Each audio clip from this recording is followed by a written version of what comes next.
रत्नागिरी नगरपालिकेच्या निवडणुकीची रणधुमाळी सुरू झाली आणि त्या निवडणुकीमध्ये शहरात रस्ते हा विषय चर्चेचा होणार होता असं विरोधकांकडूनही वारंवार टीका केली जात होती। त्या रस्त्यांबाबत सुद्धा पालकमंत्री उदय सामंतांवर सुद्धा काही राजकीय पक्षाच्या मंडळींनी टीका केली होती आणि त्यानंतर पालकमंत्री उदय सामंत यांनी प्रामाणिकपणे आपल्या पहिल्या संपर्क मेळाव्यामध्ये सुद्धा काही चांगल्या कामाचं जसं मी श्रेय घेतो तसं रस्त्यावर पडलेल्या खड्ड्यांचं सुद्धा जबाबदारी माझीच आहे, ती नाकारून चालणार नाही हे स्पष्टपणे सांगितलं होतं। आणि त्यावेळेला त्यांनी सांगितलं होतं की रत्नागिरी शहरातले रस्ते किमान 60 दिवसात होतील आणि त्या अनुषंगानेच आता रत्नागिरी शहरातील या रस्त्यांच्या कामांना सुरुवात झालेली आहे।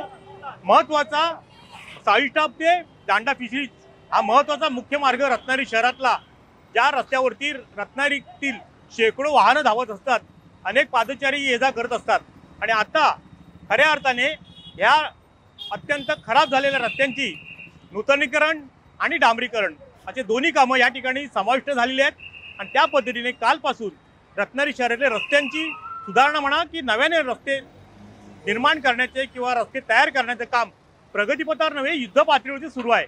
एकंदरीतच काय रत्नागिरीकरांची जी काय अपेक्षा होती, रत्नागिरीकरांच्या काय अडचणी होत्या, रत्नागिरीकर सातत्याने त्या विषयावर जे नाराज होते, ही नाराजी आता ह्या रस्त्या चांगल्या प्रकारे झाल्यानंतर दूर होणार आहे।